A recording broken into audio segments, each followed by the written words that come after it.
Hi everyone, welcome to the last vlog of the Magical Readathon. Today is Sunday, it is the 26th, I believe, of September, which is not new to you. I never know what day it is that I am in, but today it's a special day here in Portugal. It's a day where we're going to vote for the mayors of our districts, the place where we live. And so I am with my boyfriend as per usual on Sundays, and he's just voting. And then I'm gonna go to my hometown and I'm going to vote. And after that, we are probably going to have some lunch, some stuff. But because I haven't updated you for Friday and Saturday and Sunday, I decided that I would do so. So, I do look tired, I'm sorry, but I am tired.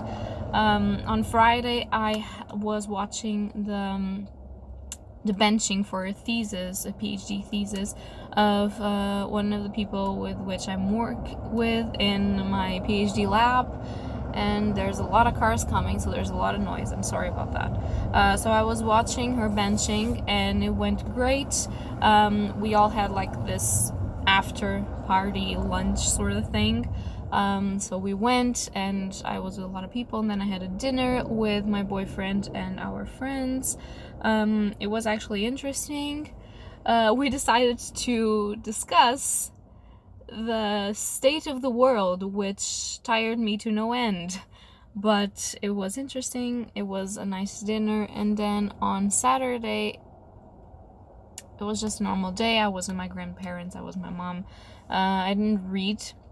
I did read, not on Saturday. So I am almost finishing Haru's Curse, which is the manga that I'm reading for now. And I am 20% into The Binding Tempest, which is an e-arc provided by NetGalley. I don't remember the author's name, but because I'm going to leave the cover somewhere around here, you can see the author's name. It's interesting, however, it's an epic fantasy with a steampunkish vibe, and as per usual in epic fantasies, there's a lot of characters. However, normally I can grasp who they are and what they're doing and what's going on, but at this point in time, I'm having a little bit, I think that's because I'm extremely tired. I'm having a little bit of difficulty deciding who the characters are, what is the action supposed to be, and you know, those things like who am I rooting for, what is going on in the politics. But it sounds fairly interesting. Apparently there was 39 years prior, there was an overturning of the government in place, which was a dictatorship government, and now apparently they're going to governments going at it again, like, isn't it fine that we live in a free world? Yes, let's have a dictator. I can't even speak. Let's have a dictator again for some reason. And our main characters are characters that fought in the revolution and were key pieces of the revolution. And so, of course, they are very upset of the fact that this world is now back at it again.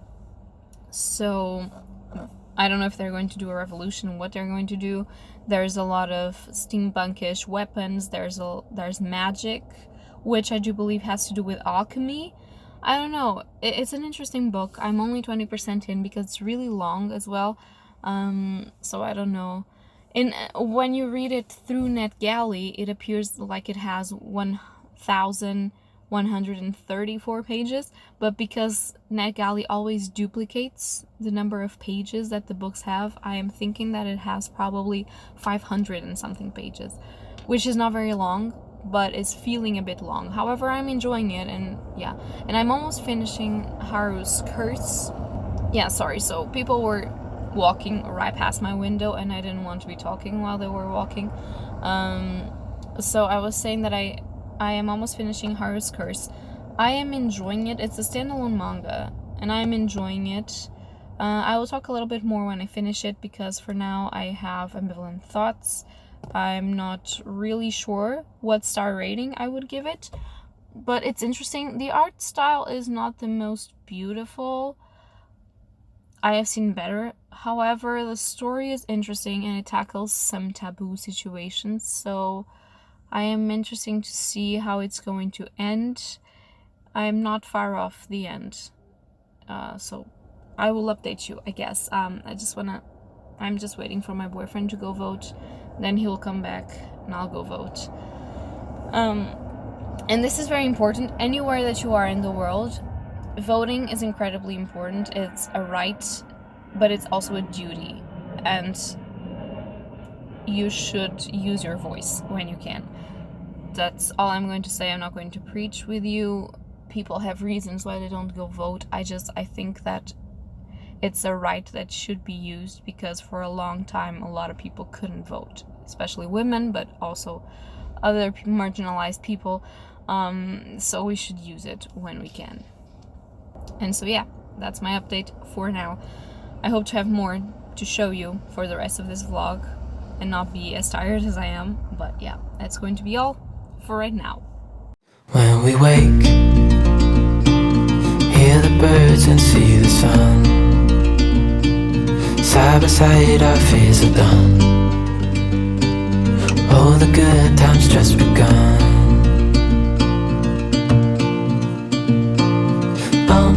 We know what we have, let's hold on tight. Found what we're looking for in life. Call us crazy, but things are finally right.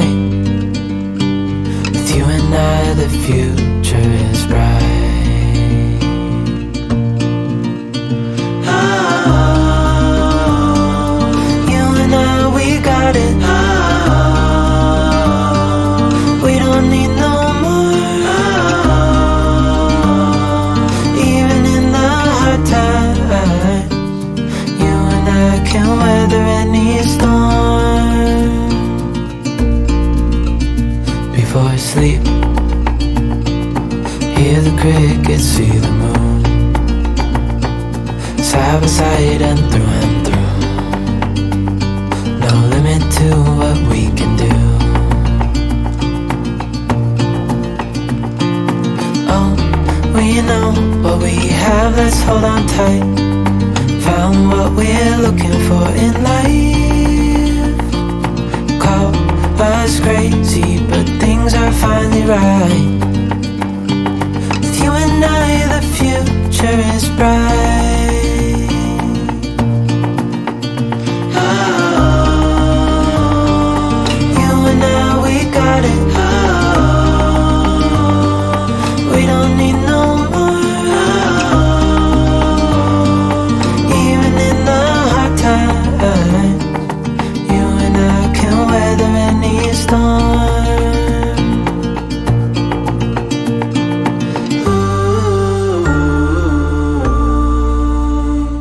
Hi, hello, and welcome to the night of Tuesday the 28th, I believe. Yeah, of September, and we are in the last week of the Magical Readathon. Actually, the Magical Readathon only has 2 more days, which I think I'm gonna fail some stuff, but I'm not entirely sure. So let's update you guys, shall we? I'm sorry, I am incredibly tired. Yesterday I had an exhaustion moment. I went to sleep at 10:30 and I almost wake up at 8. So I never sleep that many hours. It was exhaustion talking to me. So I haven't updated you. But I have read Haru's Curse by Asuka Konishi, and I enjoyed it. It isn't my favorite manga ever, but it's a well-constructed story. It's about grief, it's about loss, it's about guilt, and it's an interesting romance. For me, it wasn't exactly taboo, but based on Japanese culture, it is actually a taboo romance. This is about this woman, her sister has died of a disease, and she, for specific reasons, starts dating her sister's fiance. And he starts dating her, which in Japanese culture is kind of a taboo, and she will be bad mouth and eyed sideways, and he will be as well. But I mean, I can kind of understand the situation. They are the only ones. They have specific reasons for why they're doing it. I don't want to spoil it. This is a standalone. It's a big one because it has 2 volumes in one. But it was interesting, and if you like romance and if you like a compelling plot about humanity, here you go. This one's for you. I also read another manga, which is Witch at Atelier Volume 1. This is by Kamome Shirahama, and I am absolutely in love with this, which is too bad because my store doesn't have Volume 2. But it's the artwork of this is absolutely beautiful, and the story of this is beautiful as well. So this won best manga, I believe, last year, or was it this year? I'm not sure, but this won a prize for how incredible it is. The artwork of this is beautiful. I'm gonna try and show it to you. Okay, let's see what it's not a spoiler. I'm just gonna do it like this. Oh, okay. The expressions on the faces and everything is just extremely beautiful. The covers are gorgeous as well. And this is a story of this small girl. She wants to become a witch, but supposedly you can't because you have to be born a witch. However, she learns that that's not really the case. And there's an unfortunate event that happens, and she's now a witch apprentice. And she always strives to be the best she can. She's an inspiration, really, and she's just so cute. Everything's so beautiful and magical in this. There are rules for magic, there are forbidden spells, there are sigils. Magic is based on drawings, and it's beautiful. I love it. And I'm so excited to have read this, and I want to read more of Witch at Atelier. But then I was in a kick of comics and manga and stuff, so I read Something is Killing the Children, Volume 1. This is by James Tinian, yeah, the fourth, and Werther de Ladera and Miquel Muerto, and I loved it as well. It was awesome. This is a story about a small town. It has a lot of Stranger Things vibes. However, it's way more gory than Stranger Things. So if you don't like blood, gore, mutilation, and stuff like that, do not read this. So there's this monster that is basically killing the children in this town, and there's this girl, and she's the only one that can stop the monster, but she has some secrets of her own. And there's a plushy octopus that speaks, and I'm trying to understand, like, he's already one of my favorite characters, and I don't even know him, and he's supposed to be evil, I think. But it's really intriguing, and the artwork of this is also awesome. So yeah, I've been in a kick. And after that, I read Infidel. And this is by... I need to see all of the names of these people. So the writer of this is Pornsak Pichechote. The artist is Aaron Campbell. The colorist is Jose Villarrubia. And the letterer and designer is Jeff Powell. And this is a horror graphic novel about this haunted building in which the ghost that is hunting this building is a xenophobic ghost, and he only hunts people of color.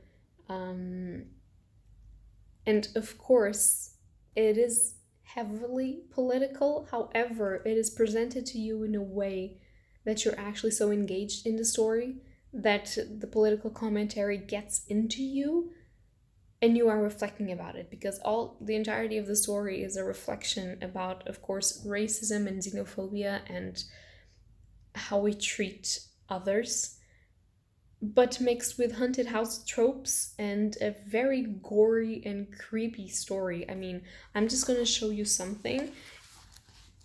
It's a creepy image, so be prepared, but I don't think it's gonna scare you because you're already prepared.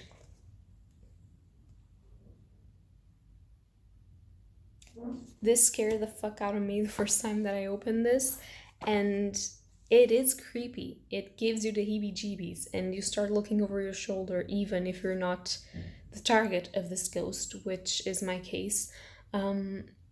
But it has some relevant discussions about the world today and racism, which I think should be done, and especially in horror.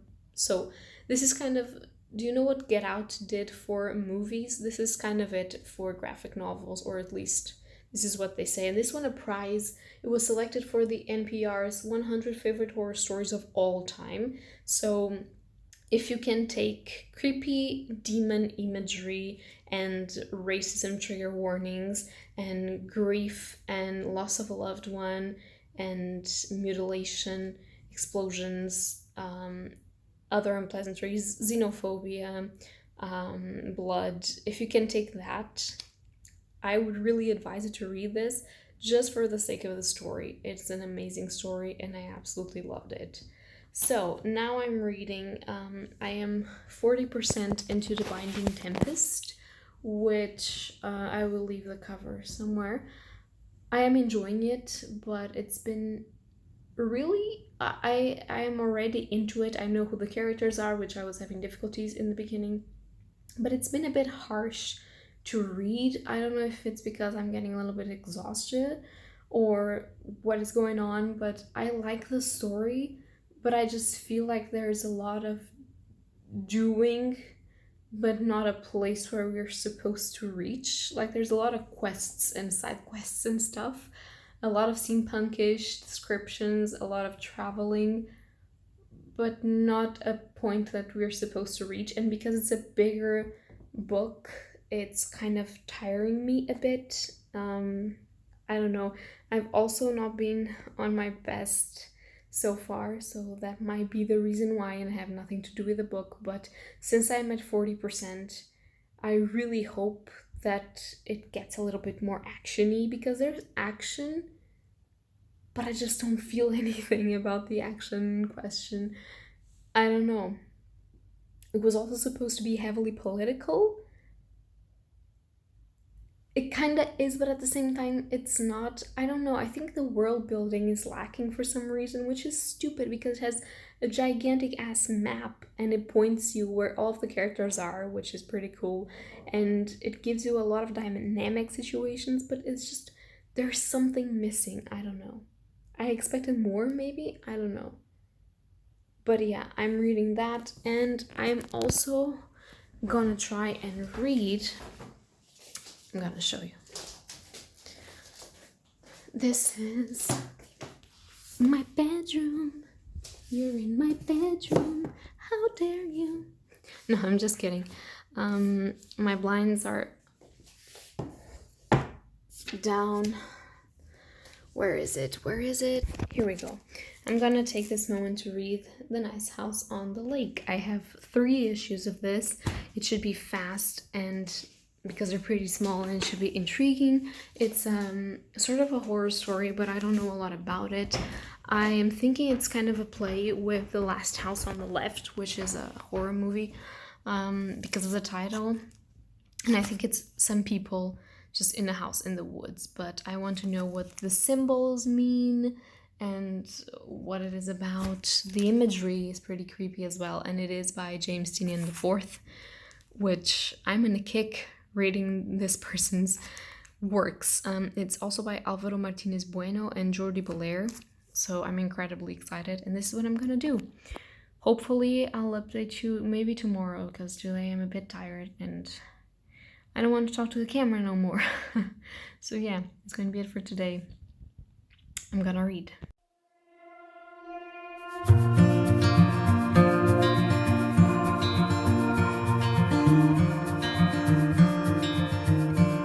Close your eyes, get some rest. I'm by your side. chest.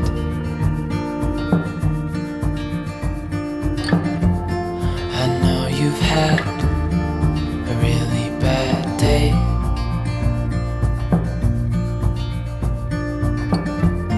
but I'm right here, it's gonna be okay.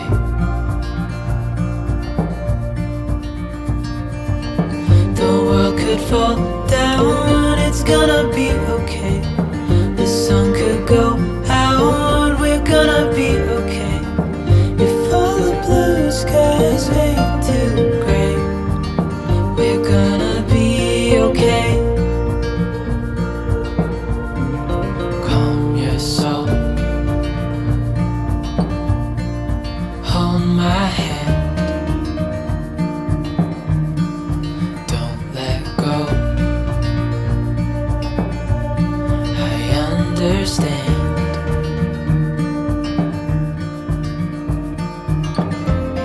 I know it hurts, it wasn't fair. Good morning and welcome to the last update ever of the Magical Readathon Orilium, the Novice Path. Yeah, I know, but in all seriousness, it was great. It was awesome. I really enjoyed it. I read a lot. I've even read stuff that I wasn't supposed to read for the readathon, which might have hindered what I actually wanted to do. But let's just check what I've done and what I've not done. So, we had the 7 main challenges in which we only had to do 2 of them. And I did the 7 challenges, so update for that. We had the first challenge, which was the Novice Path entrance, read a book with a map. I initially wanted it to be Empire of the Vampire by J. Kristoff. However, because it didn't get to me on time, I decided to read The Binding Tempest by Steve something. Yeah, it's The Binding Tempest by this Stephen Rudy, which is which is the first book in the Luminous Saga, which is a new epic fantasy, sort of steampunkish series, which you would probably get the feeling of that by the cover. If not, it's about a fallen empire. There's alchemy, there's machinery, there's, I don't know.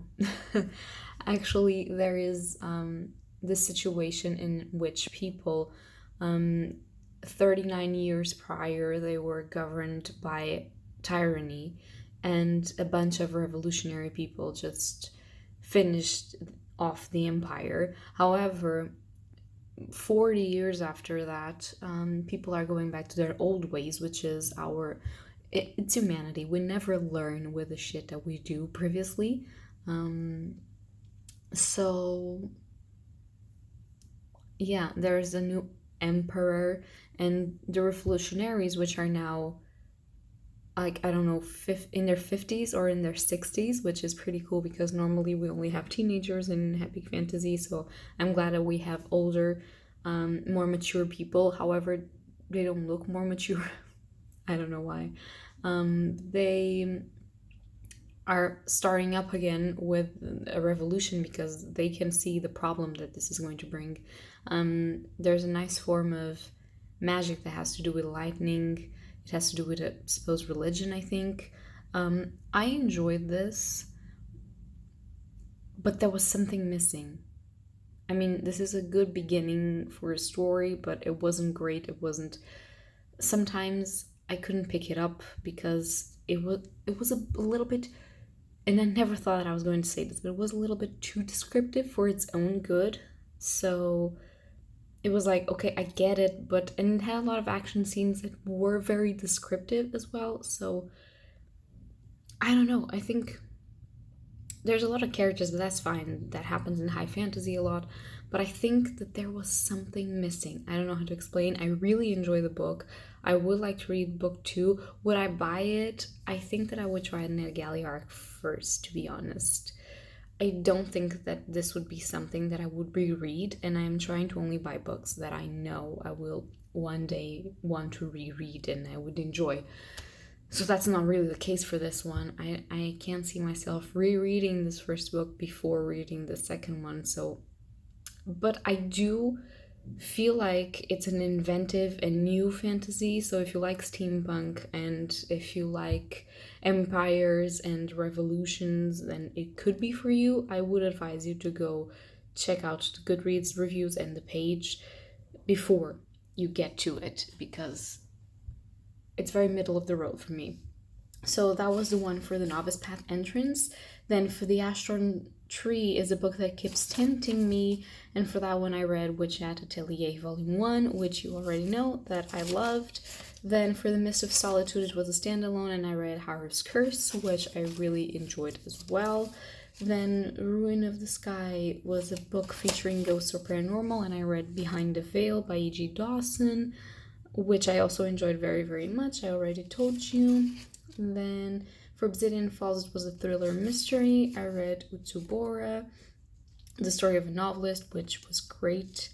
Then for Tower of Rumination, I read A 5-Star Prediction, which was Something is Killing the Children, Volume 1, which was also awesome. And then the last one was Orilium Arc, a book with a school setting, which was Every Student Has a Secret by Teddy Bear, which I fucking hated. Yeah, and then we have The Character Path, which I have read my background books. I was supposed to be a wilding, and so I had to read a book that was set in a forest or outside, and I read 3 issues of The Nice House on the Lake, which beware for my wrap-up, because I love that comic series. I really love it. It's horror, it's existential dread in its finest, and it's awesome. Then I read My Heritage, Iltyrian. It was supposed to read something with a crow on the cover or title or a red cover, and I read Infidel, which has a red cover. It's a horror story about xenophobia and racism, and it was pretty impactful. I really loved it. And I haven't read my Province one, which is for Dark Meadow. I had to read A Dark Academia, and I had Sacred History to read. But I didn't. I didn't. But this I can read until April of next year, so I would just be reading it whenever I can. I didn't want to rush through it and not enjoying it just because I had to do everything in September, which I don't, so it's fine. So I'm very happy about myself. I finished the actual Novice Path, which was what we were supposed to do in September. For that reason, I've completed the readathon, so yay. And tomorrow, or for you is the day that this comes out, but tomorrow for me it's October 1st. It's one of my friend's birthdays. It's gonna be nice, and I don't think I'm going to vlog for a while. I want to go back to only 1 video per week, again, for a little bit at least, but I do have surprises prepared for October, so maybe you'll enjoy them, I don't know. So that's going to be it for today, and happy readings to all of you. Thank you for coming with me in this journey, and if you fulfilled the readathon, tell me something in the comments down below, if you loved it, if you hated it. I don't think that's possible to hate it, but people have different opinions. So yeah, tell me how many books you read in September, and that's going to be all for today. Happy readings to you all. Bye!